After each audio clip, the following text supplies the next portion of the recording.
Before the second episode of RCE starts, I'd like to thank everyone who listened to the first episode. The turnout was better than expected. I'd like to direct you also to our website, rce-cast.com. On that website, you'll find a nomination form. We need you guys to keep nominating projects you'd like to hear from. Also, if you have contact information for any of these projects, please include it in the form. You can also find a list of the current nominations there and who we have scheduled to listen to. Thank you, and enjoy the show.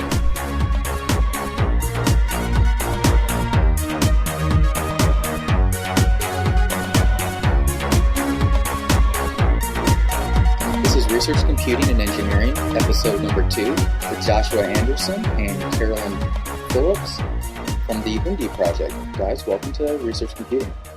It's good to be here. Thanks, Brock. Hoomd stands for Highly Optimized Object-Oriented Molecular Dynamics. So Josh can give us a real quick of what's unique about Hoomd. Well, what's really unique about Hoomd is that it runs on NVIDIA graphics cards instead of your normal CPU. Most molecular dynamics packages run on clusters of CPUs, and Hoomd's big advantage is that on just one GPU you can get the performance of about 30 to 40 CPU cores on a cluster. That's pretty impressive. So one of these GPUs, though, I mean, you can just put one of these things like in a desktop computer in a lab. They tend to draw quite a bit of power, but compared to the number of CPUs you'd have to replace that with, so it's actually quite a nice trade-off, right? Yeah. The cost savings are pretty good, and it's especially a good advantage in, say, the research group I'm working in, which is fairly small. We don't have a lot of resources to work from, so running on GPUs right now for simulations, I'm getting a lot more work done than I could have done on the clusters we have access to. Okay. Some of the other more common MD packages out there are packages such as NAMD, LAMPS, Gromax, and a couple others, like DL Poly. What one would you say Hoomd is more closest to? Which one would you say Hoomd is really geared towards working alongside? The quick answer is LAMPS, and that's because I really like LAMPS a lot. I've been using it for several years, ever since a postdoc from LAMPS introduced a postdoc who was previously at Sandia introduced me to it. So the advantages I really like about LAMPS is that it's extremely configurable. You can set LAMPS up to do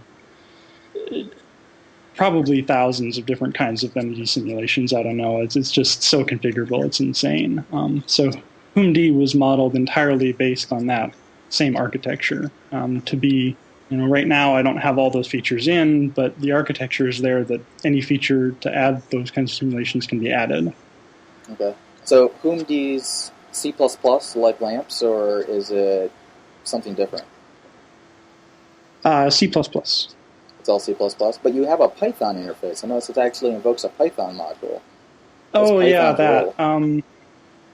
Well, some of the things I did when developing it is I took a lot of the things about LAMPS that I didn't like and got rid of. And one of the things I didn't like about LAMPS was that they wrote their own kind of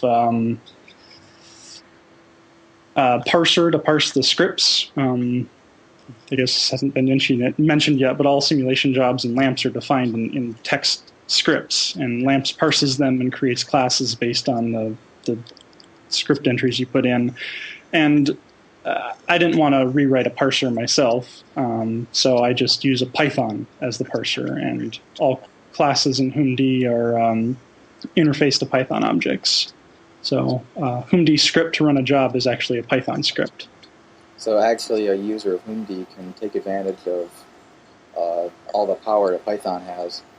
So you didn't necessarily have to implement every single option there. They can just use stock stuff from Python, or even include their own Python modules, and then just use Hoomd to actually do the final MD. Yep, that's a definite possibility.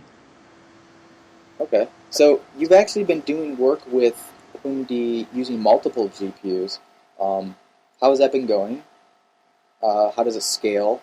And how does it compare to like running on a normal cluster of distributed memory nodes? Well, it's going back to when I first originally designed Hoomd, when I put it down on paper, I made the decision right then and there that I was going to design it to be as fast as humanly possible on a single GPU and forget about all aspects of scaling.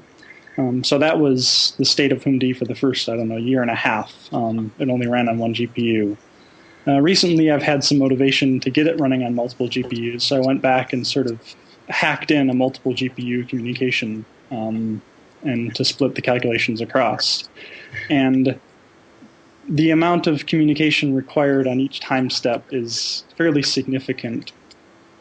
So it doesn't actually scale very well. Sort of the best scalings I'm getting right now are running on 2 GPUs is about 1.4 times faster than running on 1. Hopefully with a little bit more tweaking I can get that number up. But I'm not very optimistic about scaling past 2 GPUs at this point. But right now, like you said, the relative performance of one GPU to is how many cores again? Well, for a concrete example, like one GTX 280 is as fast as around 44 CPU cores on an Opteron cluster. So this is like trying to take a 44 CPU job and make it run on 88. I mean, this is not a trivial kind of scale to do. With the clusters, there's the InfiniBand communication, and that's all that communication is distributed over those 44 nodes, and I'm trying to do all that communication all in just one system, and the bandwidth between the GPUs is